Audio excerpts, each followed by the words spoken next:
Bonjour, bonjour, je nous salue au nom de Jésus. Bienvenue dans ce culte du dimanche soir. Aujourd'hui, nous allons continuer avec cette série d'enseignements sur l'intégrité de la parole. Amen. L'intégrité de la parole. Comme je disais dimanche dernier, il est important pour nous de reconnaître que la parole de Dieu est infaillible. Ça veut dire qu'elle est constante, elle ne change pas. Et Hébreu dit, il est le même hier, aujourd'hui et éternellement. C'est de ça lorsqu'on parle de l'intégrité. Le caractère de quelque chose qui ne peut pas changer. Et justement, nous pouvons mettre notre foi, notre confiance en la parole de Dieu parce qu'elle ne change pas. Elle est vraie hier, elle sera vraie aujourd'hui, elle sera vraie demain. Amen. Bien aimé, j'aimerais que pendant que cet enseignement euh, se déroulera, que Dieu véritablement ouvre tes yeux pour que tu puisses percevoir avec précision la dimension infaillible de la parole de Dieu. Nous aimons bien nous appuyer sur des choses peu stables. Nous aimons nous appuyer sur les promesses des hommes. Nous aimons nous appuyer sur notre sagesse, notre raisonnement. Encore que le proverbe dit, confie-toi en l'Éternel et ne t'appuie pas sur ta sagesse. Nous aimons nous appuyer sur les systèmes économiques ou bien les politiques des nations, etc. Nous aimons fonder notre vie sur- en fait, sur quelque chose qui ressemble à la stabilité, mais qui au fond n'en est pas. Parce que la seule stabilité, c'est la parole de Dieu. Amen. C'est pour ça qu'aujourd'hui, nous parlons du thème de l'intégrité de la parole. Père, au nom de Jésus, ouvre nos yeux, que notre entendement soit éclairé par ces paroles. Au nom de Jésus-Christ, j'ai prié. Amen. Bien-aimés, reconnaissons que le plan éternel de Dieu, ce que Dieu a toujours voulu, même avant de créer l'homme, la, la pensée de Dieu avant que l'homme ne se manifeste, c'est de travailler avec l'homme par sa parole. Amen. Je recommence. Le plan éternel de Dieu, c'est de travailler avec l'homme par sa parole. Ouais, c'est un peu comme euh, le maçon. Le maçon construit une maison par les instruments. Il a besoin de la truelle, du ciment, du parpaing, du fer, etc. Aucun architecte maçon, appelez-le comme vous voulez, ne peut construire une maison sans les instruments. Et bien des fois, c'est ce que nous demandons à Dieu. Nous demandons à Dieu de nous construire, mais sans sa parole. Comment va-t-il nous construire? Bien-aimé, reconnaissons, c'est impossible. Arrêtons de demander des choses impossibles au Seigneur. C'est impossible pour lui de bâtir ou de construire quiconque sans sa parole. C'est impossible. C'est impossible. C'est pourquoi Dieu a toujours voulu travailler avec l'homme par sa parole. Même Dieu lui-même, c'est un principe divin. Lui-même, il a travaillé par sa parole. Amen. Comment il sait? Ouvrons notre Bible dans Genèse, Genèse chapitre 1, verset 1. Il dit, au commencement, Dieu créa les cieux et la terre. La terre était informe et vide. Bon, la bonne version, c'est la terre devint informe et vide. Ouais. Vous voyez, quand on dit devint, euh, l'expression devint, le passé simple là, traduit que ce n'était pas toujours comme ça. À un moment donné, c'est devenu. OK? Donc, j'aime plus la traduction, la terre devint informe et vide. Il y avait des ténèbres à la surface de l'abîme et l'Esprit de Dieu se mouvait au-dessus des eaux. Ouais. Lorsque les ténèbres ont paru, la Bible dit qu'il y avait les ténèbres à la surface de l'abîme et l'Esprit de Dieu se mouvait au-dessus des eaux. Verset 3. Dieu dit que la lumière soit et la lumière fut. Maintenant, le fait que l'Esprit se mouvait, ça n'a rien changé. Bien, je veux te dire quelque chose qui est vrai. Parfois, on dit Saint-Esprit. Oh, move, il faut. Comment il dit ça? Agis, agis, agis, manifeste-toi. Toutes ces choses-là. Oui. J'ai bien peur qu'il se manifeste comme dans Genèse chapitre 1, verset 2. La Bible dit l'Esprit de Dieu se mouvait au-dessus des eaux. Il était en mouvement, mais absolument rien n'a changé. C'est pourquoi, bien aimé, vous allez voir le Saint-Esprit se mouvoir dans les gens, mais rien ne change. On dit, mais comment ça, l'Esprit se meut bien dans la telle personne, Mais ça n'apporte aucun changement. Vous voyez toujours les ténèbres. Comment c'est possible? Oui, c'est possible. Parce que jusqu'à ce que la parole sorte, l'esprit ne peut pas apporter un changement significatif. Parce que la puissance de l'esprit ou l'action de l'esprit se fait par la parole. Maintenant, il y a des chrétiens qui ne comprennent pas ça. Ils disent, oh Saint-Esprit, move-toi, mets-toi au milieu de nous, tout ça. D'accord. Il va faire comme dans Genèse, là. Il va se mouvoir, là. Il va se balader. OK? Il va juste se balader comme ça, là. OK? Mais il n'y aura aucune croissance. Je vais vous dire ce que j'entends par là. Vous allez voir des chrétiens qui, de manière systématique, sont dans la recherche de Dieu sans sa parole. Je m'explique. Peut-être ils veulent des prières, peut-être ils veulent une certaine assistance, peut-être ils veulent euh, une intervention divine. Ouais, c'est ça, l'esprit se mouvait. Ça va se faire comme ça là. Mais il n'y aura aucune croissance dans leur vie parce qu'ils n'ont jamais cherché à obtenir la parole. Qui comprend ce que je veux dire? Oui, c'est vrai ce que je dis. Regardez, souvent vous voyez certains gens, l'Esprit de Dieu semble se mouvoir dans leur vie. Mais quand vous vous asseyez sans émotion, vous observez leur vie, vous voyez qu'ils ne grandissent pas. Mais vous allez juste voir la manifestation de l'Esprit de Dieu dans leur vie. Mais il n'y a pas de croissance. C'est possible. Ne vous demandez si c'est possible, je vous dis que c'est possible. Tu peux avoir la manifestation de l'Esprit de Dieu dans ta vie sans la croissance. Amen. Si tu ne me crois pas, va lire un Corinthien. Un Corinthien, c'est l'église où les dons spirituels opéraient. Et d'ailleurs, l'apôtre Paul a reconnu qu'en eux, il y avait des dons spirituels. Donc, l'esprit se mouvait au milieu d'eux par les dons spirituels. Mais vous savez quoi? C'était une église charnelle. Elle ne croissait pas. Donc, on peut avoir la manifestation sans la croissance. Il faut comprendre ça. C'est pourquoi, bien aimé, ne sois pas surpris quand tu vois euh, les, la manifestation des dons spirituels dans la vie d'un homme. Ça ne signifie ou ça ne démontre en rien sa maturité. Non. Si c'était le cas, c'est que Paul n'allait pas traiter l'église de Corinthe d'église charnelle. Pourtant, l'expression des dons spirituels était au milieu d'eux. D'ailleurs, c'est parce qu'il comprenait les dons spirituels que Paul a apporté un enseignement sur les dons spirituels. C'est à l'église de Corinthe. Parce que cette église était éveillée sur la réalité des dons spirituels. Elle manifestait les dons spirituels, mais elle était charnelle. Tu vois? Voilà alors notre problème. C'est vrai. Nous avons cherché tout sauf l'essentiel. Oui, Jésus avait dit à Marthe et Marie, tu t'agites, ta soeur a pris la bonne part. Cette part qui ne lui sera pas enlevée. Pendant que tu es à la cuisine en train de monter, descendre, préparer je ne sais quoi. Ta soeur ici à mes pieds, elle écoute la parole. Le jour où nous allons comprendre que nous sommes les enfants de la parole, nous allons commencer à vivre par la parole de Dieu. Et je crois que cette connaissance nous échappe.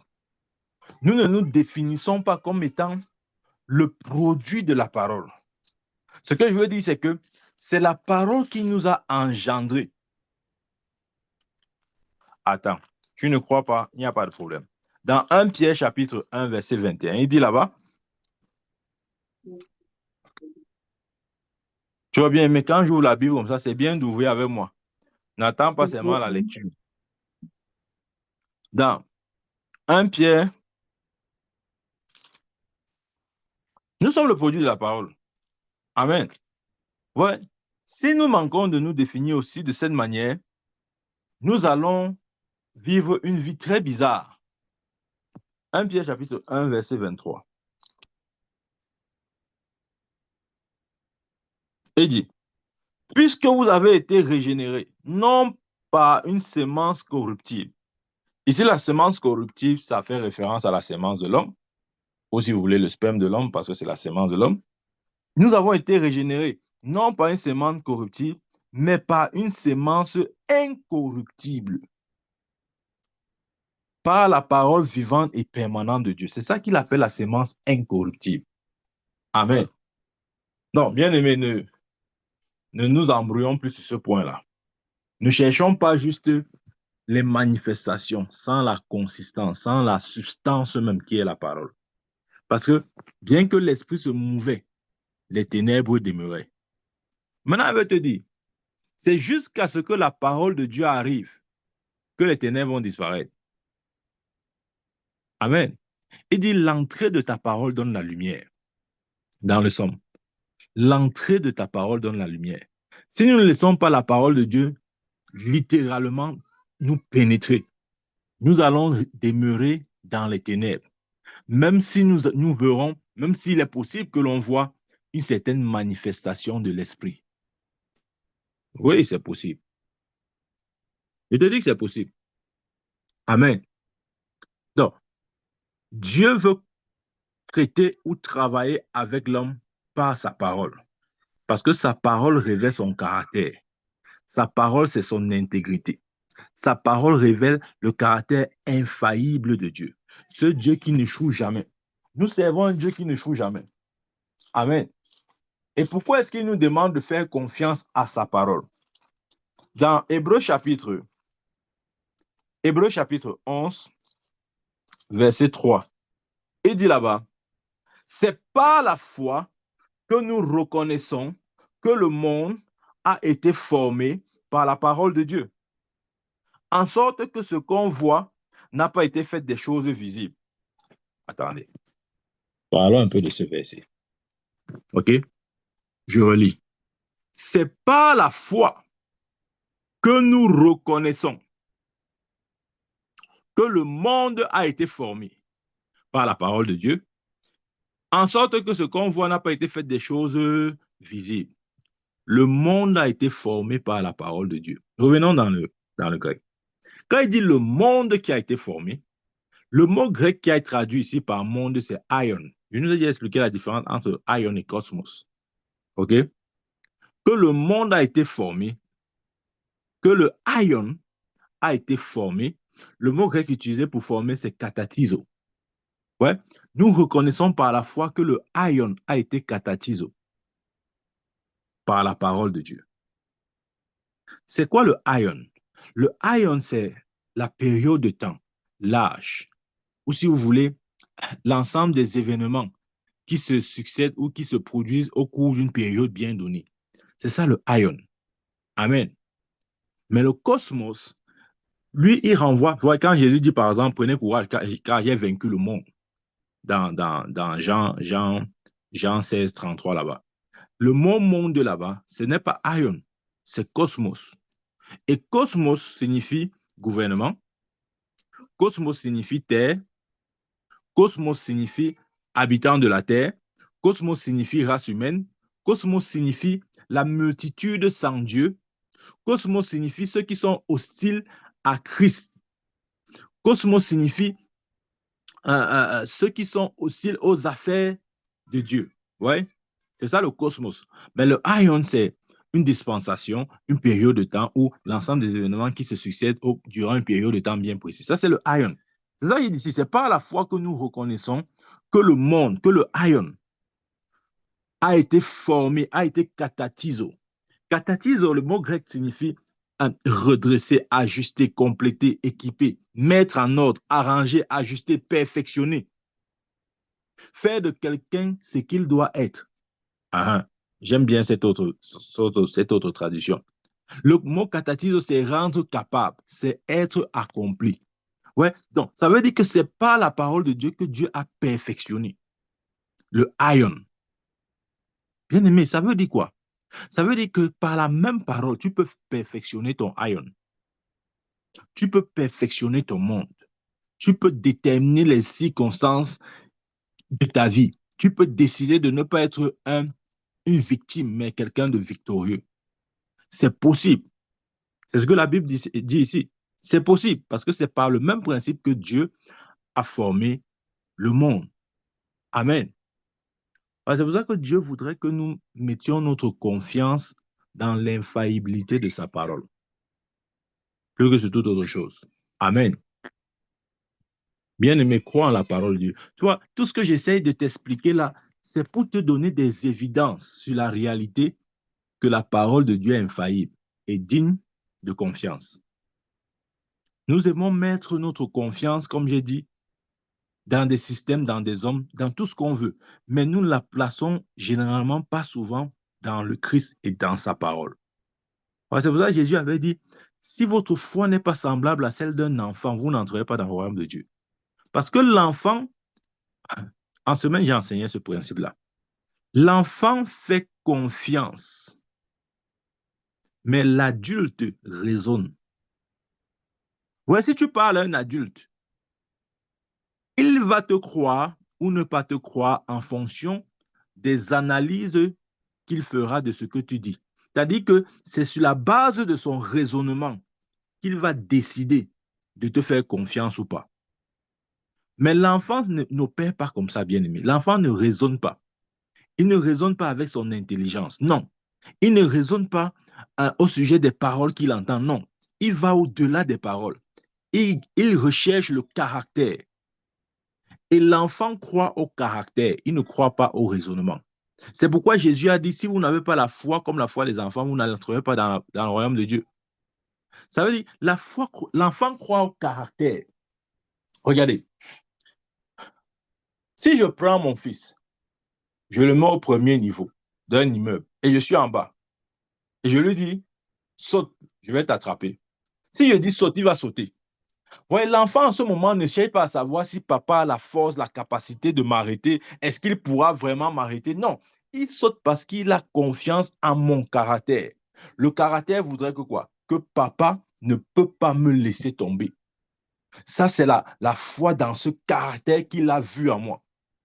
C'est sur cette base qu'il saute. Il ne saute pas parce qu'il croit en mes muscles. Non, il ne croit pas en mes muscles. Il croit en mon caractère. Il met sa foi dans mon caractère pour sauter. Mais tu vois, si tu dis à un adulte la même chose, que saute, je vais t'attraper, il va commencer à réfléchir. Il va m'attraper comment? Le gars que je vois là-bas en bas, il a même quelle force pour m'attraper?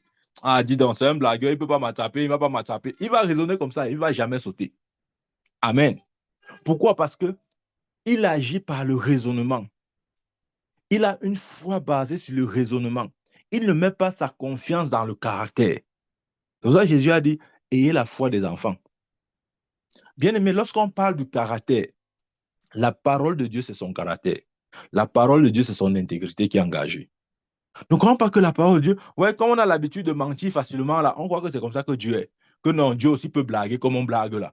Hein, comme on ment souvent là facilement, Dieu, on croit aussi que non, Dieu veut aussi mentir. Non, il ne peut pas mentir, il ne peut pas. Ce n'est pas consistant avec sa nature.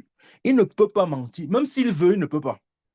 Si même il voulait, il ne peut pas parce que c'est une information qui n'est pas dans son ADN. Nous devons faire confiance en son caractère. Amen. Ça, c'est le Dieu que nous servons. Amen, bien-aimé. C'est par la foi que nous reconnaissons que le monde a été formé par la parole de Dieu. C'est par la foi que nous reconnaissons que le monde a été formé par la parole de Dieu. En sorte que ce qu'on voit n'a pas été fait des choses visibles. Le haïon a été catatizo. Par la parole. Vous voyez, le mot parole ici, là, ce n'est pas logos, c'est le rhéma. Le mot qui a été traduit par parole, ouais, il y a deux mots grecs qui traduisent parole. Il y a soit logos ou rhéma. Le rhéma, c'est la parole parlée. C'est l'épée de l'esprit. Amen. Donc, c'est par l'épée de l'esprit, c'est par la parole parlée que Dieu a perfectionné le haïon. Et c'est sur ce principe que nous sommes bien-aimés. Par cette même parole, tu peux perfectionner ton haïon. Amen. Ça veut dire que si nous voulons aller dans une dimension supérieure de gloire, nous devons apprendre à utiliser la parole. Nous devons apprendre à utiliser la parole. C'est un apprentissage. Personne ne naît avec.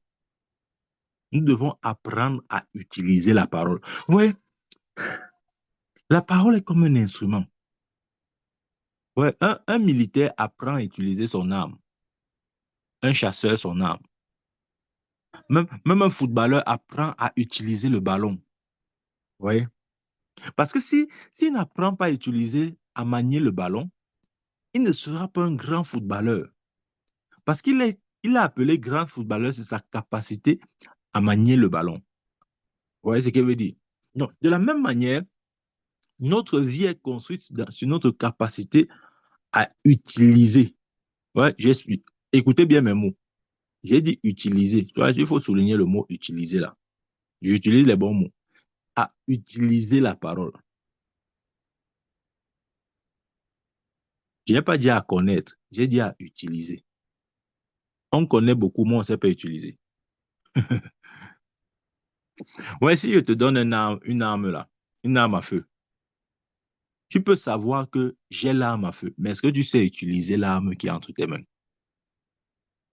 Le fait d'avoir l'arme n'est pas ta garantie, même si c'est vrai que ça commence par là.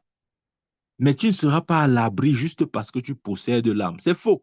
Si tu ne sais pas comment dégainer, comment tirer, cette arme, bien qu'étant entre tes mains, ne te servira pas à grand-chose. Amen. Pour ça, vous allez donc voir des chrétiens qui sont engagés, mais qui n'ont jamais appris à utiliser la parole de Dieu. Ils sont véritablement sincères dans leur foi. C'est-à-dire, quand vous les voyez, vous voyez vraiment la sincérité. Mais depuis ces années, ils n'ont jamais su comment utiliser la parole de Dieu. Ils sont passionnés par Dieu. Ils aiment les choses de Dieu. Mais ils sont toujours vaincus, toujours victimes des circonstances et de la vie. Mais pourtant passionnés pour Dieu et par ces choses. Ouais, ce n'est pas juste le fait de dire, non, je suis passionné par les choses de Dieu. Non, j'aime les choses de Dieu. Ça n'assure pas ta victoire. Je répète cette phrase. Le fait d'être passionné et d'aimer les choses de Dieu ne rassure pas ta victoire.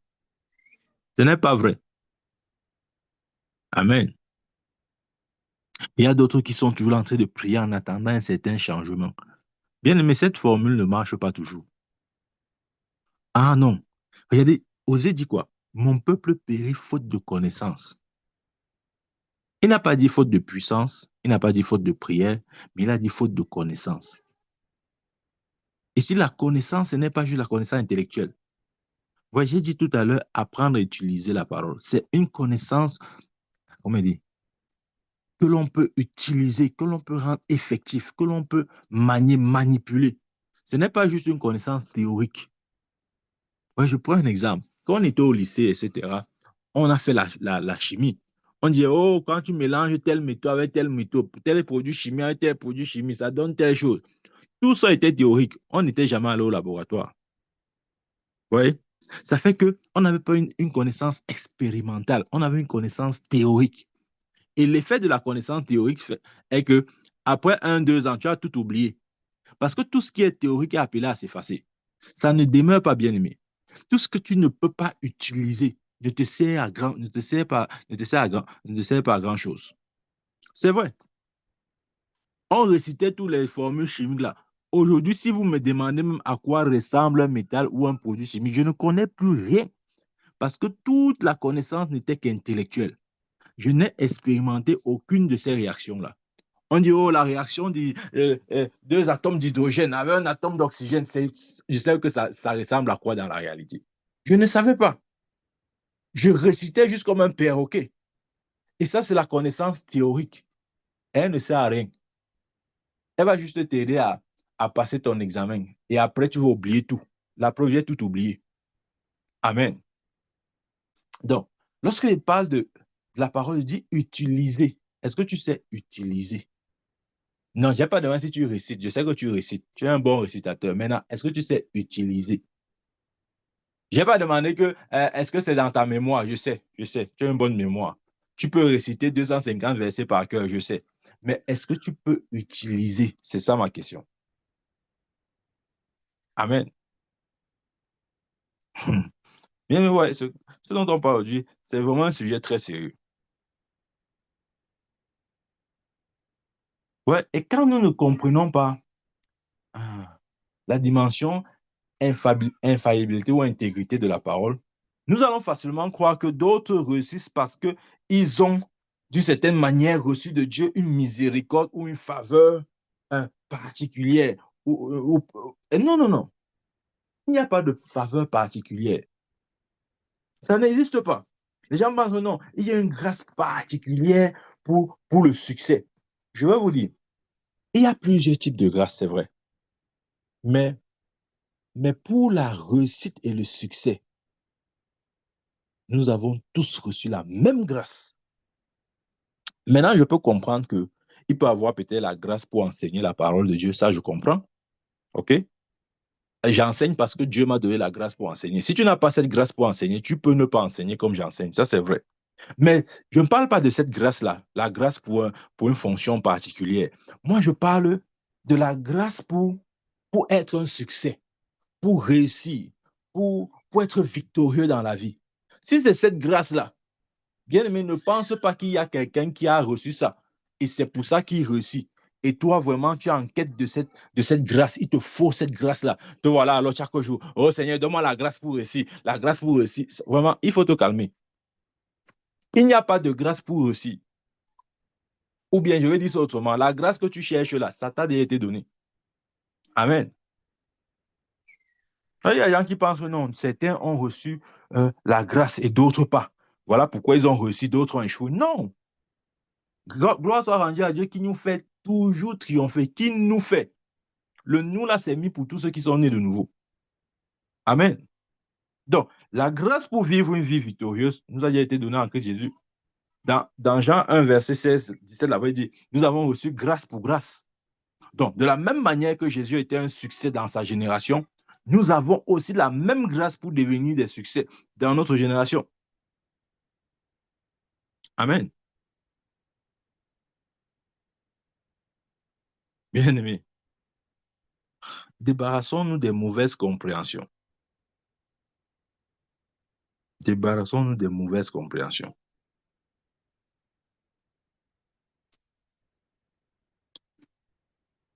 Est-ce que nous savons même qui nous sommes? Parce que je crois que c'est même par là qu'on va commencer. Bien aimé, est-ce que tu sais qui tu es? La Bible dit que quand nous naissons de nouveau, nous naissons de l'esprit par la parole. C'est ça la nouvelle naissance. Quand vous naissez de nouveau, vous naissez de l'esprit, c'est-à-dire c'est une naissance de l'esprit par le moyen de la parole. Rappelez-vous ce que Jésus a dit. Jésus avait dit que ce qui est né de la chair, chair, ce qui est né de l'esprit, esprit. Amen. Donc, lorsque nous naissons de nouveau, nous naissons de l'esprit engendré par la parole. Donc, qui sommes-nous? Nous sommes les enfants de l'esprit. Quand il dit comme ça, on dit que ça veut dire quoi? Nous sommes les enfants de l'esprit. Est-ce que la Bible a dit ça? Attends. Tu vois, je connais toutes les questions qui te dérangent là. Dans Matthieu chapitre 1, ouvre ta Bible avec moi. Matthieu chapitre 1, verset 18. Il dit, voici de quelle manière arriva la naissance de Jésus-Christ. Marie, sa mère, ayant été fiancée à Joseph, se trouva enceinte par la vertu du Saint-Esprit avant qu'ils eussent habité ensemble. Elle se trouva enceinte par la vertu du Saint-Esprit. Ça veut dire que Jésus était l'enfant de qui? Du Saint-Esprit. Maintenant, tu vas dire, oui, oui, c'est parce que c'est Jésus. Est-ce que tu as alors Jésus? Non. Attends, je vais t'expliquer. De la même manière que Dieu définit Christ comme étant l'enfant du Saint-Esprit, puisqu'étant né de lui, nous aussi, qui sommes nés de nouveau, nous sommes les enfants de l'Esprit de Dieu. Donc la vie qui a été donnée à Christ depuis le sein de sa mère, cette vie Zoé, cette vie éternelle, cette vie infaillible nous a été communiquée depuis le jour où nous sommes nés de nouveau. C'est ce que nous sommes. Nous sommes les enfants du Saint-Esprit. Amen. Puisque nous sommes nés de lui, ayant été engendrés par sa parole. Je l'ai dit, l'Esprit de Dieu fonctionne avec la parole. Dans Genèse, il y avait les ténèbres sur la terre et l'Esprit de Dieu se mouvait au-dessus des eaux et Dieu dit que la lumière soit et la lumière fut. Il a fallu que la parole sorte pour que l'Esprit accomplisse ce que la parole déclare. Amen. Donc, pour nous aussi, lorsque nous naissons de nouveau, nous recevons la vie. La même vie que Jésus a reçue, c'est la même vie qui nous a été communiquée. Maintenant, notre problème, c'est apprendre à vivre cette vie surnaturelle que nous avons reçue. Ouais, si nous n'apprenons pas à vivre la vie surnaturelle que nous avons reçue, Nous allons malheureusement vivre une vie semblable à celle de ceux qui ne sont pas nés de nouveau, qui ne connaissent pas Dieu. Là, tu vas voir un chrétien comme ça, là. Après quelques temps, toi-même, tu sens que celui-ci n'est plus dans la foi. Parce qu'il retourne dans le monde avec les deux pieds.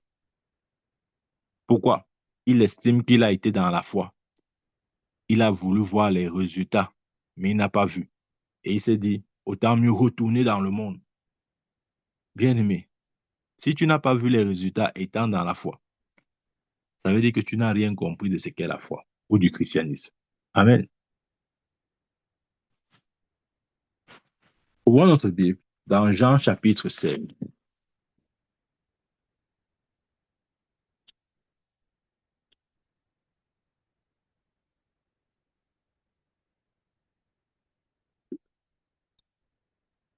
Jean chapitre 16, verset 33. Je vous ai dit ces choses afin que vous ayez la paix en moi. Vous aurez des tribulations dans le monde, mais prenez courage, j'ai vaincu le monde. Ouais. Le mot qui a été traduit par moi ici, c'est cosmos. Vous aurez des tribulations dans le cosmos, mais prenez courage, je l'ai vaincu. Amen. Comment pouvons-nous être sûrs que nous allons vaincre ou que nous vaincrons le monde? C'est parce que Christ a vaincu le monde. Et il a vaincu le monde pour nous. C'est pour ça qu'il dit prenez courage. Il n'avait pas besoin de vaincre le monde pour lui-même, non. Parce que de par son essence, il est Dieu. Et personne ne peut contester ou combattre contre Dieu. Donc s'il a vaincu le monde, ce n'est pas pour lui, non, il l'a fait pour nous. Il n'a pas besoin de vaincre le monde. Amen. Il dit prenez courage, j'ai vaincu le monde. Amen. Ouais, j'ai réalisé que lorsque nous lisons la parole de Dieu, ça c'est juste une parenthèse que je fais. Pour l'évangile de Jean, par exemple, à partir de Jean 14 jusqu'à 17, bien, nous faisons attention à ces chapitres. Parce que les paroles du Seigneur dans ces chapitres sont extrêmement puissantes. Parce qu'il s'apprêtait déjà à aller mourir. Et les paroles qu'il donnait avant justement son sacrifice, prêtons très attention à ce qu'il disait à ce moment-là. Amen. Dans 1 Jean chapitre 5, 1 Jean, ouvre-moi, 1 Jean chapitre 5, verset 4 à 5.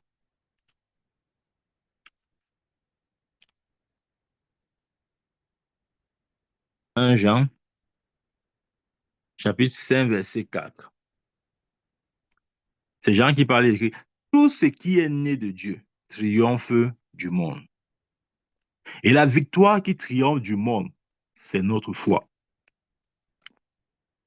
Tout ce qui est né, tout ce qui est né de Dieu triomphe du monde. Et la victoire qui triomphe du monde, c'est notre foi. Ce que Jean essaie de dire ici, c'est que si nous ne construisons pas notre foi, nous ne pourrons pas vaincre le monde. Parce que tout ce qui est né de Dieu triomphe du monde. Et la victoire qui triomphe du monde, c'est notre foi.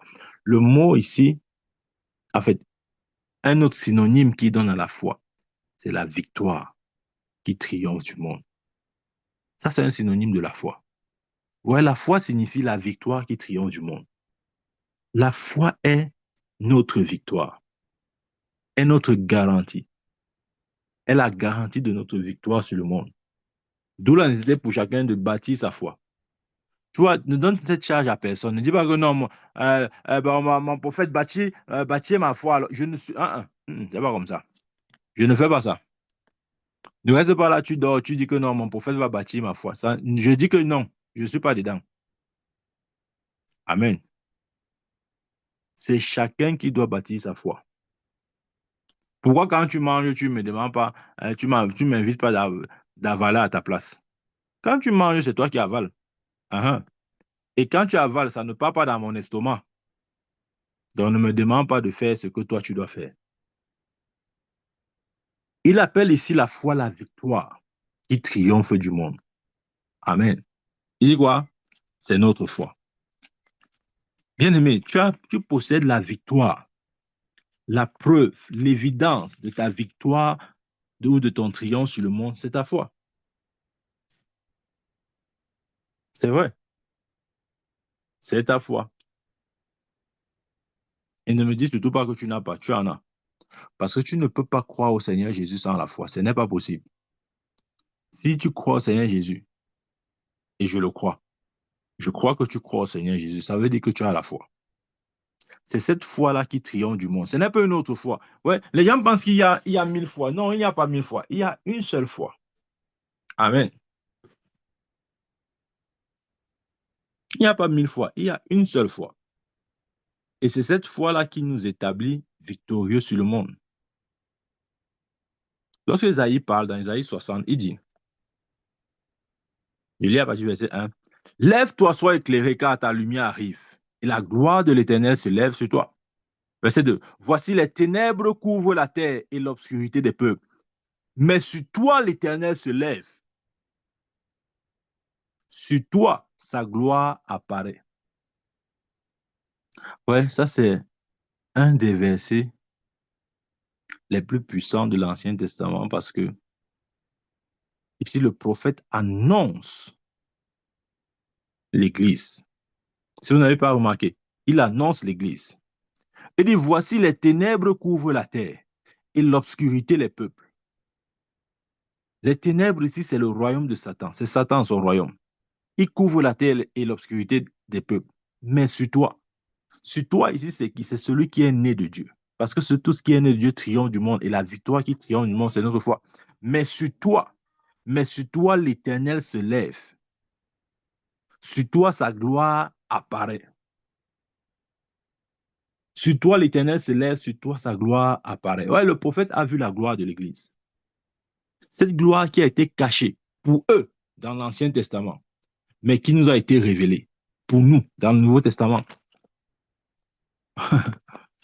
Ouais.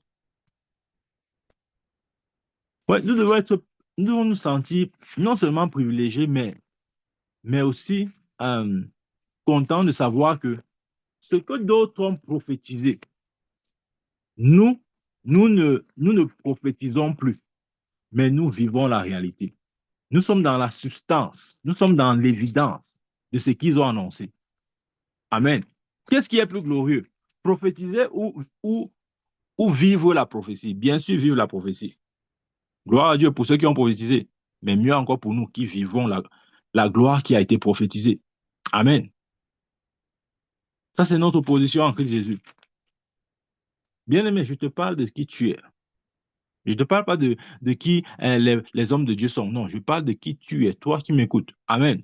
Colossiens 1, verset 26. Mystère caché de tout temps et de tout âge, mais révélé maintenant à ses saints, à qui Dieu a fait voulu connaître, à qui Dieu a voulu faire connaître quelle est la glorieuse richesse de ce mystère parmi les païens, à savoir Christ en vous, l'espérance de la gloire. C'est Christ en vous, l'espérance de la gloire, que Ésaïe essayait de prophétiser ici dans son 60e chapitre. Lorsqu'il dit, voici les ténèbres couvrent la terre et l'obscurité les peuples, mais sur toi l'Éternel s'élève, sur toi sa gloire apparaît. Sa gloire apparaît. C'est Christ en toi, bien-aimé. C'est cette réalité que le prophète essayait d'apporter, de sortir de l'eau. Mais il a dit peut-être pas de manière totalement parfaite, mais selon la dispensation et la grâce qu'il avait de voir. C'est ce qu'il traduit ici. Lorsqu'il dit sur toi, sa gloire apparaît. La gloire de Dieu, c'est Christ en nous. Mystère caché depuis les âges, mais révélé maintenant à ses saints, à savoir Christ en nous, l'espérance de sa gloire. Amen. Donc, la lumière qu'Ésaïe a vue, Paul nous fait savoir clairement que c'est cette lumière qui brille en nous. Alors les chrétiens sont rentrés et disent, oh Seigneur, donne-moi ta lumière. C'est-à-dire, je ne sais pas. Je ne sais pas. Je ne sais plus quoi faire vraiment. Parce que, ça, je le dis, moi-même, j'étais dans ces choses. Et je sais comment est-ce que ça peut être un facteur limitant et perdre le temps à un chrétien qui ne s'ajuste pas rapidement sur les Écritures. Ouais, Il y a deux façons d'aveuglement. Il y a deux aveuglements. Il y a l'aveuglement du païen. C'est-à-dire que cet aveuglement, le païen ne connaît pas Dieu. D'accord? Il est aveuglé. Mais il y a l'aveuglement du chrétien. Il est né de nouveau, mais il ne sait pas ces choses qui lui appartiennent. Amen. Dans ce sens, il est aveugle. Il demande quelque chose qui est déjà en lui. Je l'ai dit une fois, Dieu ne sortira rien à l'extérieur, si vous voulez, Dieu ne fera rien venir vers nous qui ne soit pas déjà en nous. Quand Adam se plaignait de sa solitude, il avait apparemment tout, mais il lui manquait quelque chose, sa femme. Qu'est-ce que Dieu a fait? Dieu l'a plongé dans un sommeil profond. Il a tiré sa côte, il a formé Ève. Donc, ce qu'il lui manquait, et qu'il croyait peut-être que ça devait venir du Canada ou des États-Unis ou de quel homme de Dieu, je ne sais. Dieu a tiré ça en lui.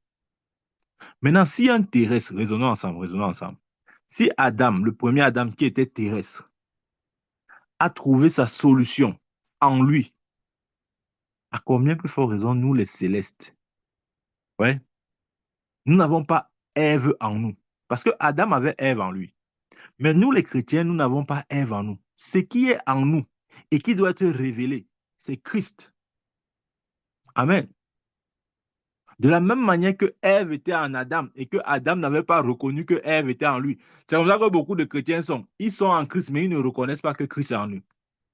Maintenant, tu vas aller voir, ils vont se mettre à chercher. Tu cherches quoi? Je cherche Christ. Je cherche Christ. Tu cherches Christ. Il est où? Ah, je ne sais pas, je continue à chercher. On a dit qu'il faut chercher Christ. Là, voilà, ils se mettent à chercher. Comme Adam, il cherche Ève. Il cherche, il cherche, il cherche. Maintenant, à quel moment Ève est sortie? Ève est sortie lorsque Adam a été plongé dans le sommeil. Bien-aimé, je vais te dire, le Christ révélé se manifestera lorsque tu entreras dans le repos. C'est dans le repos que ce qui est en toi, le Christ en toi se réveille. Ah, tu comprends maintenant. C'est pour ça qu'Hébreu je paraphrase, il dit, pressez-vous d'entrer dans le repos. Tu dois entrer dans le repos. Si tu n'entres pas dans le repos, tu vas continuer de chercher autour de toi ce qui est en toi. Tu vas chercher la gloire de Dieu. Oh, la gloire de Dieu. Oh, Seigneur, je veux ta gloire. Envoie la gloire sur moi. Envoie la gloire sur moi. Après, on va commencer à chanter. Oh, comme le jour de la Pentecôte, Saint-Esprit descend sur nous. Descends sur moi, Esprit de Dieu. Oh, descends. Je t'invoque comme les apôtres ont invoqué à la chambre haute. Oh, Saint-Esprit, descends sur nous. Descends sur nous. On fait un pleur. Après, on dit l'Esprit de Dieu était là. C'est la chair qui était là. Parce que ceux qui chantent ça sont tous nés de nouveau. Ils sont comme Adam. Ils n'ont jamais su que le Christ ou ce qu'ils veulent descendre sur eux, ce qu'ils veulent que ça descende sur eux là en eux. Ils n'ont jamais su ça. C'est pour ça qu'ils chantent tout que descend, descend, descend. Après, non, comme le jour de la Pentecôte, descend, descend. Ouais, ce sont des choses comme ça que nous aimons faire. Et nous croyons que non. Ouf, ouf, le moment de gloire. Oh, on a passé un moment de gloire. Nous, l'esprit, c'est-à-dire, il y avait un mouvement de l'esprit. Non, prophète, tu ne peux pas comprendre. C'était le mouvement de l'esprit. L'esprit, Oko, bien aimé, débranche-toi. Non, je dis débranche-toi, débranche-toi. Amen. Ne soyons pas comme Adam. Adam qui cherchait Ève, mais il n'a jamais su que Ève était en lui. Il a fallu qu'il entre dans le repos pour que Ève sorte de lui. Tu vois la gloire que tu dis, toi, que Seigneur, donne-moi la gloire, envoie-moi ta gloire là, c'est en toi. Mais comme tu peines d'entrer véritablement dans le repos, ce qui en toi n'arrive pas à sortir de toi. Le Christ qui en toi n'arrive pas à se révéler par toi ou à travers toi. Parce que justement, tu vois, tu peines d'entrer dans le repos, tu es encore dans les œuvres de la chair, tu veux un peu retenir certaines choses, tu veux encore conduire les choses comme tu veux. Tu ne veux pas laisser le Saint-Esprit prendre le contrôle, tu veux encore diriger, tu veux contrôler tes mouvements, tu veux maîtriser les choses, contrôler les circonstances, tu ne veux rien abandonner entre. En fait, tu ne veux pas laisser le Seigneur diriger les choses. Et quand tu fais comme ça, là, je sais à quoi ressemblera ton christianisme. Tu vas seulement chaque jour demander, oh Seigneur, ta gloire, envoie-moi ta gloire, envoie-moi ceci. Seigneur, donne-moi ta grâce pour réussir. Tu vas faire des prières des enfants. Amen. C'est vrai. Ouais. Mais quand tu réalises que tu es cette gloire, ce que Isaïe a prophétisé, tu n'es pas dans la dimension du prophète, non. Tu es dans la dimension des fils de prophètes. Ouais, vous dites la différence. Les prophètes prophétisent ce que les fils des prophètes vont vivre. Ouais, les prophètes ont prophétisé pour que les fils des prophètes, c'est-à-dire nous, l'Église, nous vivions leur prophétie. Amen. Je dis que il est plus glorieux de vivre une prophétie que de prophétiser. Je te dis, Esaïe a prophétisé la gloire de l'Église, mais lui-même, il n'est pas entré. Qu'est-ce qui est mieux, prophétiser ou bien vivre? Bien évidemment, vivre. Les fils de prophètes vivent ce que les prophètes ont annoncé. L'Église vit ce que les pères ont annoncé. Les pères ont annoncé une ère de gloire pour l'Église. Et nous sommes cette Église. Au lieu de vivre dans cette gloire, on va aussi prophétiser. Arrête de prophétiser. Je ne sais même pas pourquoi tu fais ça. Arrête ça. Maintenant, vis dans la gloire là. Tu n'es pas Isaïe. Arrête de prophétiser. Il a prophétisé pour toi, pour que tu vives dans cette gloire. Ne prophétise plus comme lui. Parce que tu es dans la dispensation de ceux qui expérimentent ce qui a été prophétisé. Amen. Ouais. Lorsque nous manquons de comprendre ça, nous allons croire que nous sommes comme tous les autres hommes de la terre. Non. Bien aimé, quand tu arrives en quelque lieu que ce soit, tu n'as pas besoin d'invoquer la lumière. Non, tu es la lumière. Non, tu n'as pas compris. Tu n'as pas besoin d'invoquer la lumière, tu es la lumière.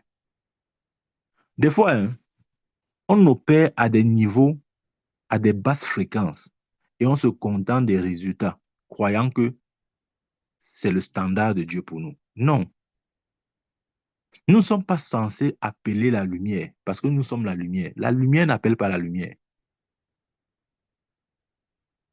parce que la lumière n'est pas éclairée par quelque chose. Enfin, qu'est-ce qui éclaire le soleil? Non, rien ni personne n'éclaire le soleil. Au contraire, le soleil éclaire toute chose, de sorte que c'est par ces rayons qu'on voit les objets. Bien aimé, tu n'es pas censé, et comprends-moi très bien, ne te perds pas le temps. Crois-moi, je suis dans l'affaire de Dieu si depuis haut. Je te donne un conseil salutaire, ne te perds pas le temps, comprends ce qu'il dit. Tu es la lumière. Quand tu arrives quelque part, n'arrive pas comme quelqu'un qui vient avant d'appeler le secours. Non, tu es le secours là où tu es. Il dit dans Jérémie, je fais de toi mon marteau. Mon marteau, tu es ma hache de guerre. Nous sommes l'instrument de Dieu. Amen.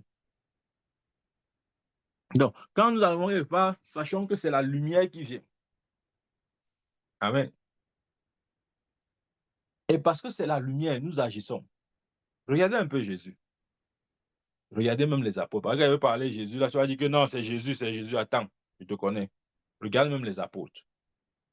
Quand ils arrivaient en quelque lieu que ce soit, ils étaient pleinement conscients que c'est la lumière qui arrivait. C'est pourquoi ils opéraient directement. Vous n'allez jamais les voir supplier que, oh Dieu, s'il te plaît, pardon. Au Père, fait que, non, non, non, non. Pour le monde, il est la lumière. Quand il est au milieu du monde, il est la lumière. Bien aimé, je veux te dire, quand tu es dans le monde, tu es la lumière du monde. N'essaye pas d'appeler un certain, un certain secours quand tu es là. Non. Je sais qu'on n'a pas été très entraîné de cette manière-là. Quand un religieux va écouter ça, il va dire que ça veut dire que les prophètes l'enseignent la fausse doctrine. Ils disent quoi comme ça là? C'est vrai ce que je dis. Oh. Quand tu arrives, tu es la lumière. Ouais. C'est parce que je vais vous dire notre problème. Je connais notre problème. Hein. Notre problème, c'est qu'on n'a jamais pris le temps d'apprendre avec profondeur le ministère du Nouveau Testament. Voilà pourquoi on vit dans toutes ces confusions-là. Voilà pourquoi aujourd'hui on dit oui, après on dit non. Et après demain on dit je ne sais plus. Après, demain, on dit, ah, c'est le pasteur qui connaît. Demandez-lui. Nous ne sommes pas pasteurs, nous, on suit seulement. C'est parce qu'on n'a jamais pris le temps de s'asseoir et d'étudier. Rien ne va remplacer l'étude. Il dit, mon peuple périt faute de connaissance. Maintenant, les chrétiens sont seulement que non, Saint-Esprit, il faut te mouvoir, manifeste-toi, il faut te mouvoir, circule au milieu de nous, circule. Je t'ai dit qu'il peut circuler. Mais si la parole ne sort pas, les ténèbres vont demeurer. Je t'ai dit ça au début de ce message. Je ne sais pas si tu as compris ou pas. Amen.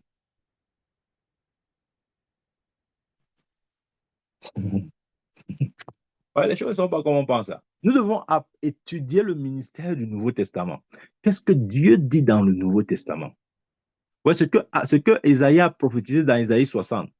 La réalité ou l'accomplissement se trouve dans le Nouveau Testament. Tu vois, quand il parle du Nouveau Testament, te voici. Tu vois seulement Matthieu, Apocalypse. Ce n'est pas ça. Le Nouveau Testament commence avec les épîtres. Parce que rappelle-toi que Hébreu dit que un testament entre en vigueur après la mort du testateur. Donc, il n'y a pas de Nouveau Testament avant les épîtres. Parce que la même Bible dit dans Galates que Jésus est né sous la loi. Donc, si Jésus est né sous la loi, c'est qu'il est né lui-même dans l'Ancien Testament. Jésus lui-même a vécu dans l'Ancien Testament. Oui, je te dis. Amen. Et sa mort marque la fin de l'Ancien Testament. Donc, quand on parle du Nouveau Testament, il s'agit à partir des épîtres, en montant jusqu'à l'Apocalypse. C'est-à-dire après le livre de Jean. Va voir quel livre suit le livre de Jean, je ne te dirai pas. Après le livre de Jean jusqu'à l'Apocalypse, c'est ça les épîtres. Et ça, c'est la doctrine fondamentale de l'Église. C'est là que nous devons poser notre foi. Amen. Je dis ceci parce que des fois, si nous n'avons pas cette logique de découpage-là, nous allons facilement nous approprier des paroles qui ne nous concernent pas réellement et vivre une vie de l'Ancien Testament, proclamant être du Nouveau Testament. Amen. Dans l'Ancien Testament, les hommes pouvaient au trop apercevoir la gloire de loin, comme Isaïe. Lève-toi, sois éclairé, car ta lumière arrive. Ouais? Il dit, car ta lumière arrive. La gloire de l'Éternel s'élève sur toi. Ils pouvaient voir ces choses à distance. Mais dans le Nouveau Testament, la gloire de Dieu est en nous. C'est ce que Paul appelle le mystère caché de tous les âges, mais révélé au sein. Christ en nous, l'espérance de la gloire. Amen. Donc, bien aimé, ta présence dans une situation et dans un problème est l'expression même de la gloire de Dieu. Donc, quand tu arrives, ne t'attends pas à ce que... Comment je vais dire ça? Ne t'attends pas à ce que quelque chose d'autre se produise hors de ton contrôle. Dieu nous a donné la charge de la terre. Amen. Donc, ne reste pas là à dire que, OK, je suis arrivé, c'est vrai, je suis arrivé. Mais bon, je ne sais pas. Hein. Bon, on va voir, on observe. Bon, et puis, bon, Dieu au contrôle, Dieu au contrôle. Ça va nos choses. Il faut arrêter ça. Ça n'a rien à voir au christianisme, bien-aimé. Tu peux dire ça 1000 ans. Ça semble être spirituel, mais c'est vie. Toi, tu sais que ça ne fait rien. Tu sais. Mais tu vois, bien que tu saches ça, tu te plais quand même à redire les mêmes choses. Tu redis, Dieu dit quoi d'autre? C'est seulement la quantité qu'il connaît. Non, change. Tu dois connaître maintenant autre chose. Quand tu arrives, c'est la lumière qui arrive. Amen. C'est pourquoi il y a des choses que Dieu ne fera pas jusqu'à ce que nous les fassions. Il ne fera pas. Les gens disent que Dieu, ça veut dire quoi? Que Dieu n'est pas tout puissant. Il est tout puissant. Mais il faut comprendre qu'il a donné euh, l'autorité du monde n'est pas entre les mains de Dieu. C'est entre les mains de l'Église. Et si l'Église manque de reconnaître sa responsabilité, elle sera toujours affligée, opprimée et oppressée. Je me rappelle encore cette vision de papa Kenneth Hagin avec le Seigneur. Le Seigneur lui est apparu un jour Et pendant que le Seigneur lui donnait des instructions directes, un démon est venu entre les deux et faisait des grimaces comme ça pour brouiller la communication. Ce qui a bien marché. Parce qu'à un moment, il ne percevait plus ce que Jésus lui disait. Et le démon continuait à s'agiter et Jésus continuait de parler comme s'il n'avait pas vu le démon alors qu'il avait très bien vu. À un moment donné, qu'elle en avait marre, il a ordonné au nom de Jésus, le démon est parti. Le démon est parti. Il pose la question à Jésus, mais est-ce que tu n'as pas vu le démon qui est venu entre nous là, entre nous deux? Il dit oui, je l'ai bien vu. Il dit, mais pourquoi est-ce que tu ne l'as pas chassé? Il dit, il a dit, je ne peux pas, je ne, je ne pouvais pas le chasser. Il était surpris. Tu ne pouvais pas le chasser, toi Jésus? Toi qui as dit que toute autorité t'a été donnée dans le ciel et sur la terre, comment tu ne peux pas chasser un démon? Ah oui, il ne peut pas chasser. Les chrétiens religieux ont dit, ça veut dire quoi? Jésus ne peut pas chasser un démon. Je dis qu'il ne peut pas chasser. Pourquoi il ne peut pas chasser? Parce qu'il nous a donné cette autorité-là.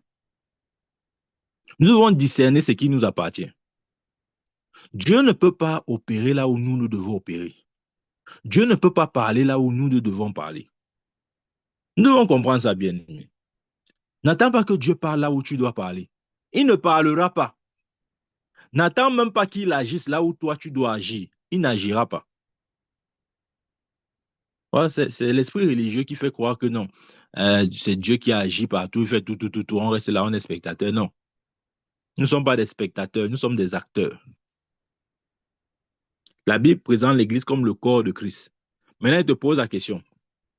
Est-ce que ton propre corps est spectateur de ce qui t'arrive? C'est-à-dire, est-ce que ton corps ne prend pas des, comment je dis, ne pose pas certaines, est-ce que tu ne poses pas certaines actions pour avoir certains résultats? Est-ce que tu laisses la responsabilité à la tête? Non. Parce que la tête pense, mais le corps exécute. Ouais, Christ, c'est la tête. L'Église, c'est le corps. La tête pense, mais c'est le corps qui exécute. Si le corps refuse d'exécuter, quelles que soient les pensées de la tête, rien ne changera. Lève-toi le matin, tu dis, il me faut aller au travail. Bien que tu aies cette pensée-là, si ton corps n'entre pas dans le mouvement, tu n'iras nulle part, tu vas rester couché au lit. C'est exactement ça, bien-aimé. C'est pour ça que j'aime la définition de l'Église comme le corps de Christ.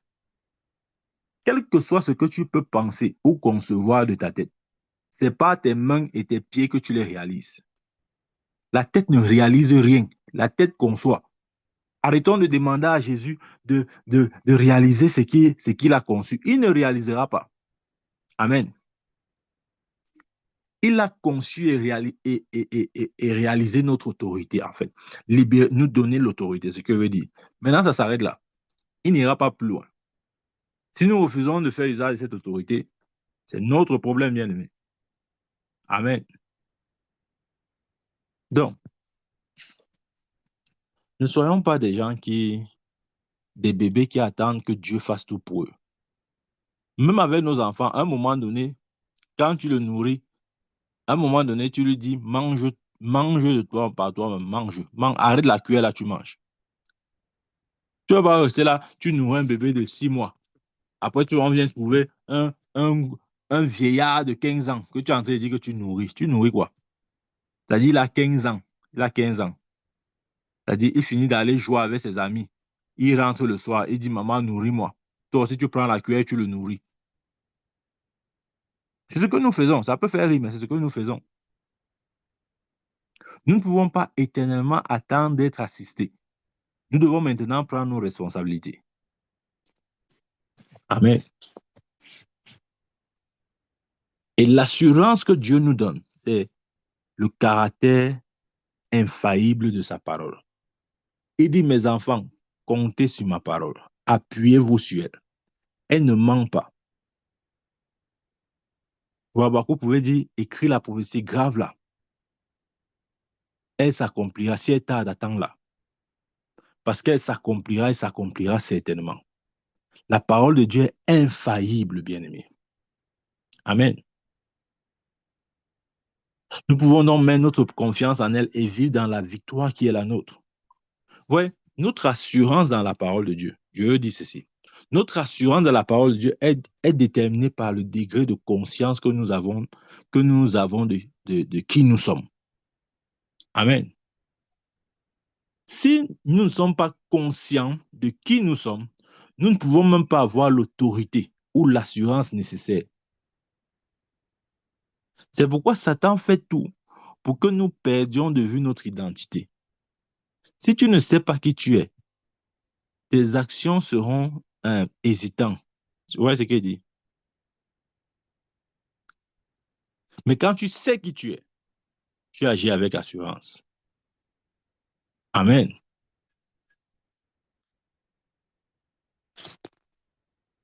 Apprenons à construire notre foi bien-aimée.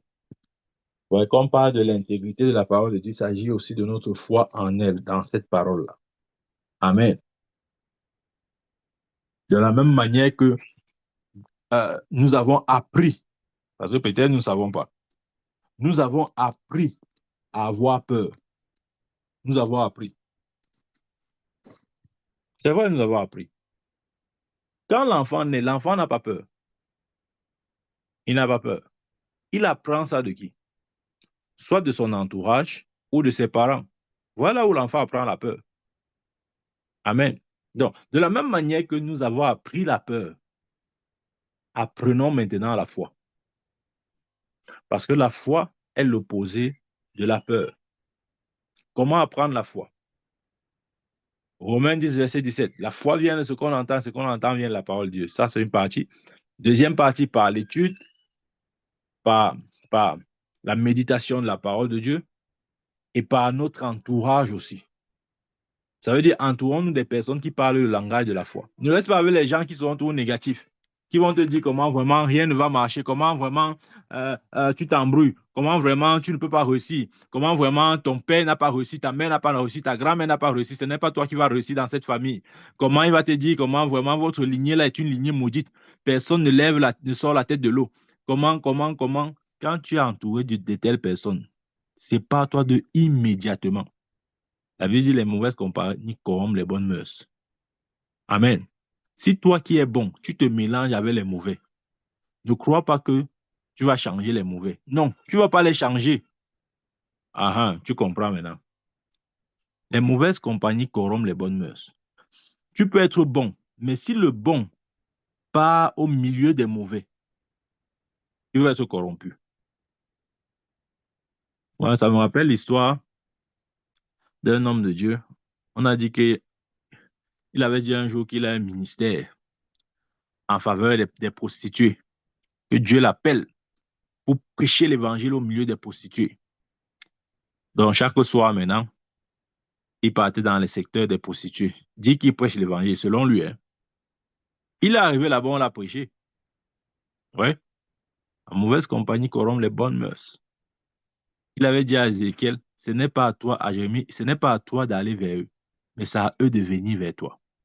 Bien aimé, ce n'est pas à nous, comment dire, nous n'allons pas vers le monde, mais c'est le monde qui vient vers nous. Ça veut dire que nous avons suffisamment d'autorité. Et notre attraction doit être supérieure à leur attraction, de sorte que c'est eux qui viennent vers nous. C'est eux qui se répandent. Ce n'est pas nous qui nous convertissons dans leurs choses. Non. Ouais. Mais ça passe aussi par, comme j'ai dit tout à l'heure, la compréhension du ministère du Nouveau Testament.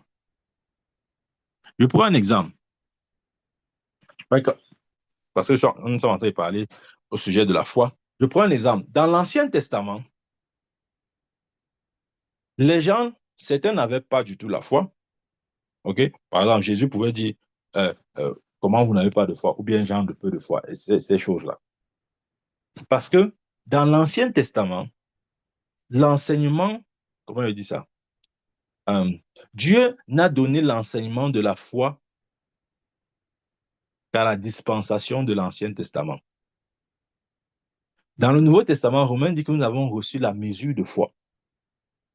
Dans l'Ancien, c'est ça, dans le Nouveau Testament, on n'enseigne pas le chrétien à avoir la foi, parce qu'il a déjà la foi. Mais dans l'Ancien Testament, il pouvait y avoir des gens qui vivaient sans la foi. Amen. C'est ça par anticipation. Habakkuk avait dit, mon juste vivra par la foi. Dans le Nouveau Testament, cette prophétie a été réitérée. Parce que justement, Dieu, dans la pensée de Dieu, c'est que ceux qui seront comptés comme justes, c'est-à-dire son Église, est censé vivre par la foi. Et tu vois, tu ne peux pas enseigner à quelqu'un à avoir ce qu'il a déjà. Tout ce que tu peux faire, c'est l'enseigner à grandir dans ce qu'il a. Amen. Tu vois, dans le Nouveau Testament, il n'est plus question, comment dire, enseigner à avoir la foi. Non, nous avons. Il est plutôt question d'enseigner comment grandir dans la foi. J'espère qu'on comprend ce que je veux dire. Parce qu'il y a des choses que Dieu a fixées dans le Nouveau Testament et qui n'étaient pas fixées dans l'Ancien Testament. Amen. Parcourez les Épîtres, vous allez voir, il n'y a aucun enseignement sur la foi. Aucun. Il n'y a aucun enseignement. Parce que, comme j'ai dit, le Nouveau Testament a deux parties. Il y a la nouvelle section du Nouveau Testament qui est Matthieu, Marc, Luc, Jean. Et il y a maintenant le Nouveau Testament dans son sens réel qui commence à partir des Épîtres, qui prend de après Jean jusqu'à Apocalypse. Amen. Et quand vous situez à ce niveau, vous allez voir qu'il n'y a aucun enseignement sur la foi à ce niveau-là. Parce qu'on parle à un peuple qui a déjà la foi. Vous voyez? Tout ce que vous verrez, c'est juste des moyens pour faire grandir la foi, mais pas pour obtenir. Parce que dans les épîtres, ils ont tous la foi. Mais par contre, vous allez voir avant les épîtres, des enseignements sur la foi. Amen. Ouais, c'est pour dire quoi? C'est pour dire que nous devons avoir ce découpage lorsque nous abordons les Écritures. Sinon, nous risquons de vivre une vie qui n'est pas exactement la nôtre.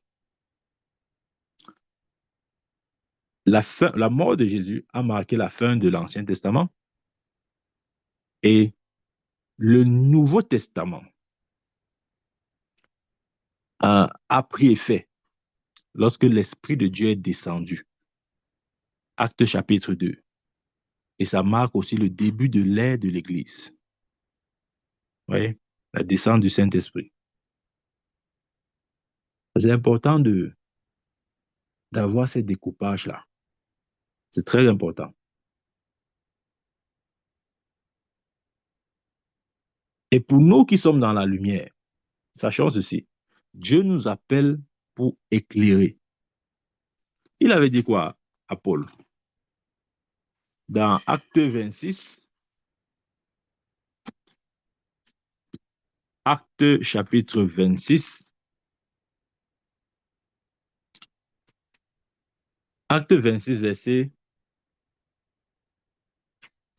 18. Il dit là-bas, afin que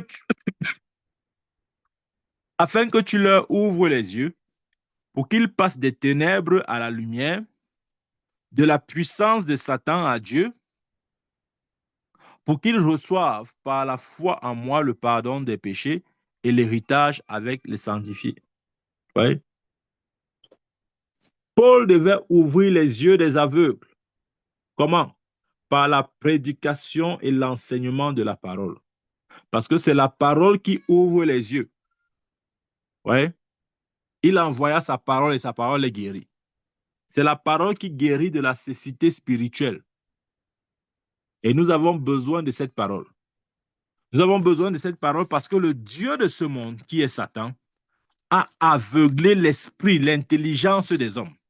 C'est ce que Paul dit. Amen. C'est un des rôles de Satan là-bas. Dans 2 Corinthiens chapitre 4, il dit, pour les incrédules, dont le Dieu de ce siècle a aveuglé l'intelligence, afin qu'ils ne vissent pas briller la splendeur de l'évangile de la gloire de Christ, qui est l'image de Dieu. Ouais. Pour les incrédules sont les païens. Donc le Dieu de ce siècle, c'est Satan.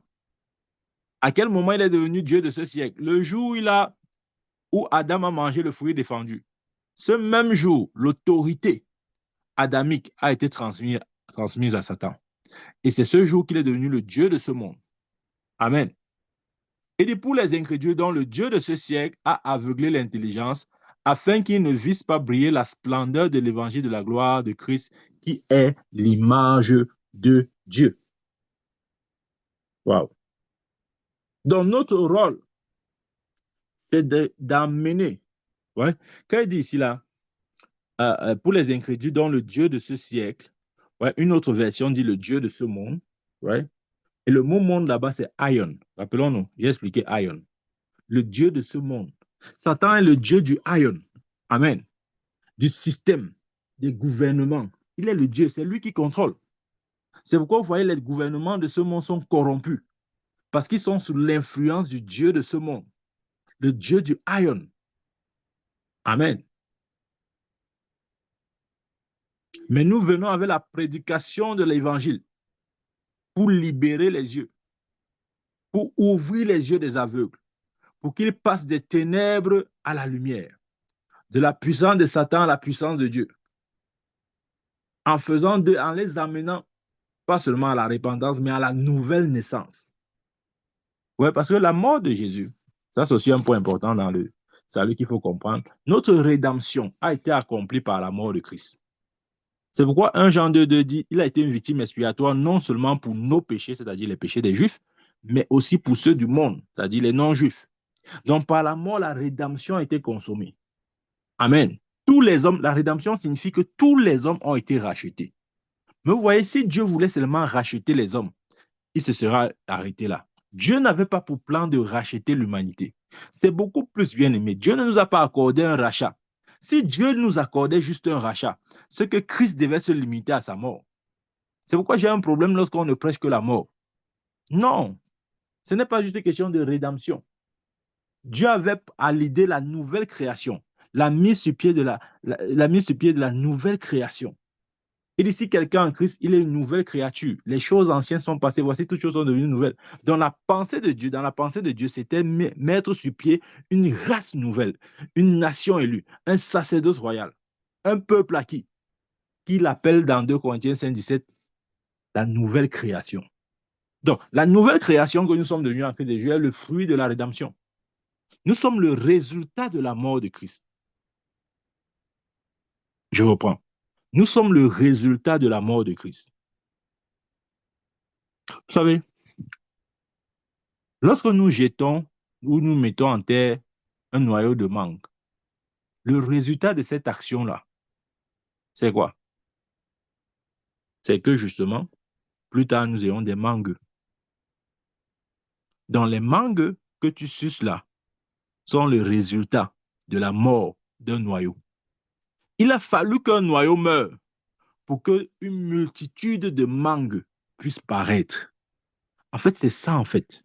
J'espère qu'avec cette image, on essaye de comprendre. Il a fallu qu'un noyau meure pour qu'une multitude de mangues paraissent. Et c'est ça. Il a fallu que Christ meure pour qu'une multitude de Christ sorte. Amen. Il fallait donc qu'il meure. Voilà pourquoi j'ai dit, la nouvelle création que nous sommes le résultat de la rédemption, de la mort de Christ. Amen.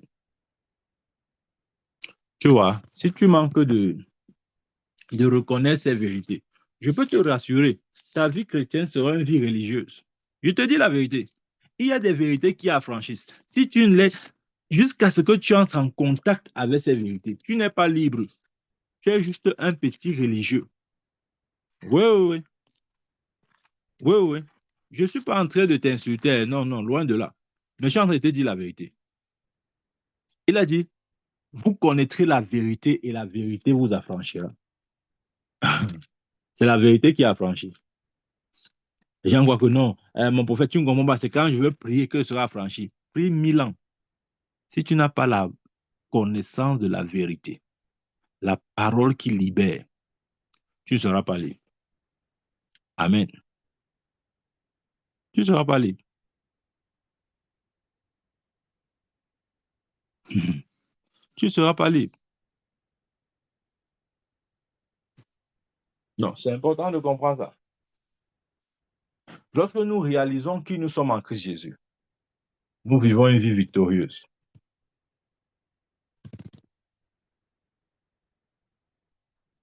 Et cette vie victorieuse est aussi conditionnée par nos paroles. Bien aimé, je te dis, tes paroles comptent. Non, non, non, ça ne fait rien. Même si je parle, bon, je parlais seulement, bon. Il n'y a rien, mon prophète, tu ne comprends pas. Bon, je jouais seulement. Comme tu jouais là, c'est comme ça ta vie va aussi jouer. C'est vrai. Il dit par tes paroles, tu seras justifié, par tes paroles, tu seras condamné. Si tu utilises tes paroles pour jouer, même ta vie va jouer. Maintenant, je vais vous donner un exemple. Est-ce que tu sais que ta morphologie, c'est-à-dire que tu sois gros ou bien mince, dépend de ce que tu manges. Je vais dire ça autrement, dépend de ta bouche. Ton apparence physique, que ce soit gros ou mince, dépend de ta bouche.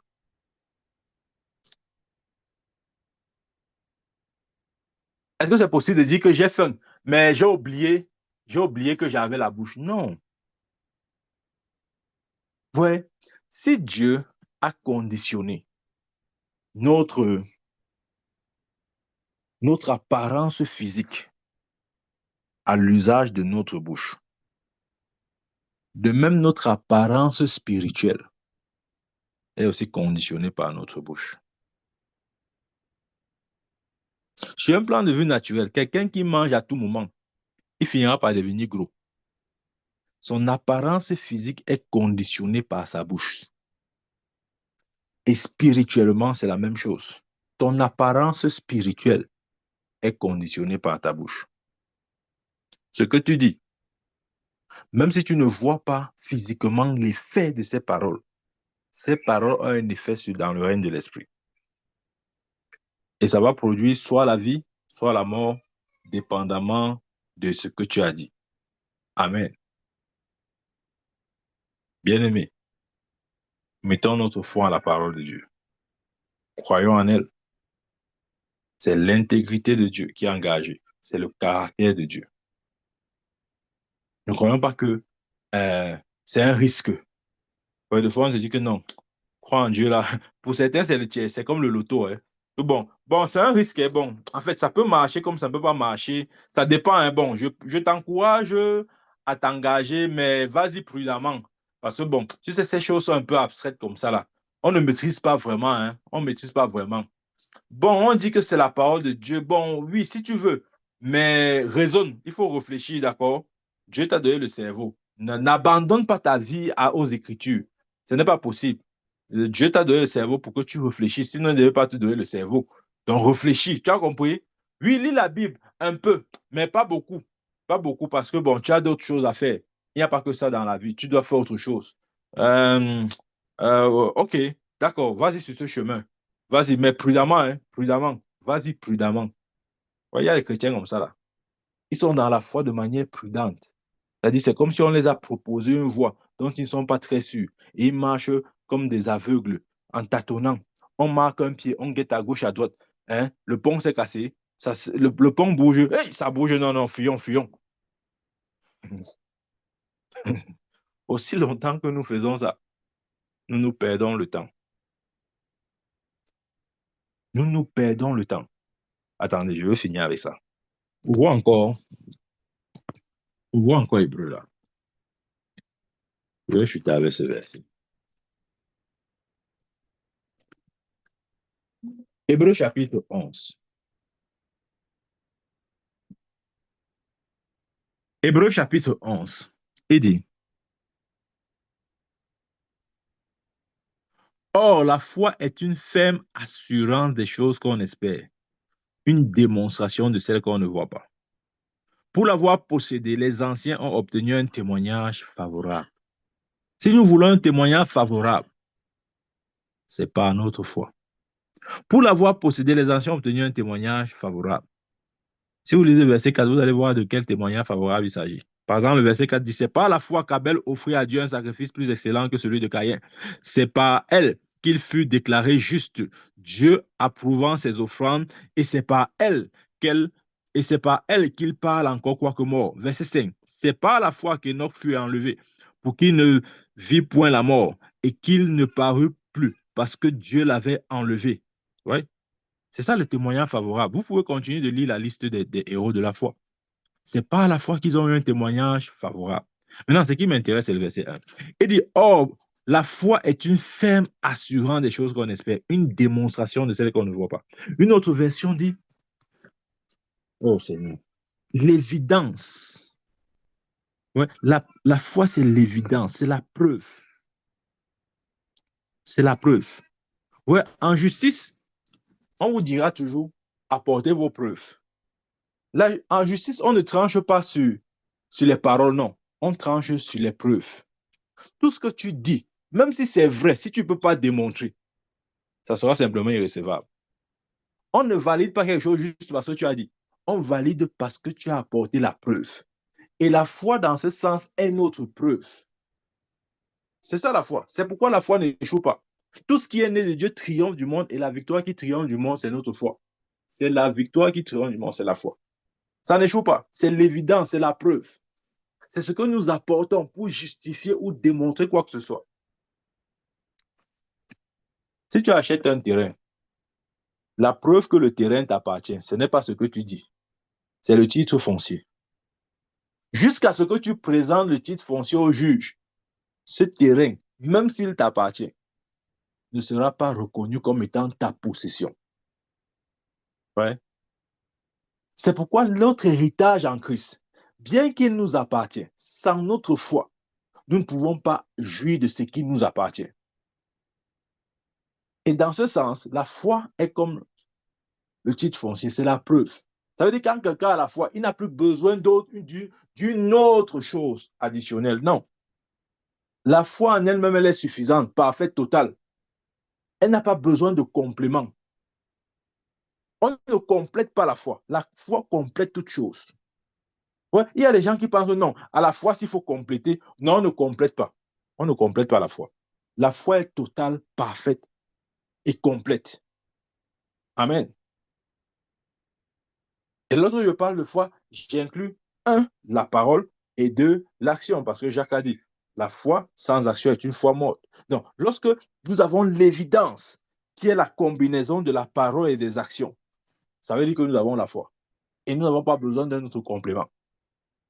Et cette foi-là n'est pas la foi dans la foi, ou dans la foi dans un homme, mais la foi dans l'intégrité et le caractère de Dieu, qui est sa parole. Bien-aimé, crois en cette parole-là. Ne lis pas la Bible, tu dis que non, bon, je sais, je fais comment? Je crois, je ne crois pas. En tout cas, j'attends que le prophète va parler si je dois croire. Non, non, non, n'attends pas que je parle. Crois en ce que la parole de Dieu dit. Amen. Quel que soit ce qu'elle dit. Si c'est le réma de Dieu, crois en cette parole. Amen. Bien aimé, c'est une note que je vais nous laisser en disant, croyons, mettons notre confiance en Dieu, sur l'infaillibilité de sa parole, son intégrité engagée, parce qu'il n'est pas un homme pour mentir. Au commencement était la parole. La parole était avec Dieu et la parole était Dieu. Rien de ce qui a été fait n'a été fait sans elle. C'est de ça qu'il s'agit. Si tu ne crois pas au caractère de Dieu, en quoi vas-tu croire? Si tu ne crois pas à l'intégrité de Dieu, en quoi vas-tu croire? Bien-aimé, crois en sa parole. Vis dans sa parole. Et sois sa parole. Parce que tu es la parole de Dieu. Tu as été engendré par la parole de Dieu. Donc tu es la parole de Dieu. Je répète, tu es la parole de Dieu. Amen. Que Dieu nous bénisse au nom de Jésus-Christ. Amen. Amen, amen, amen, amen, amen. Que Dieu te bénisse. Amen. Amen, oh, amen, amen, amen.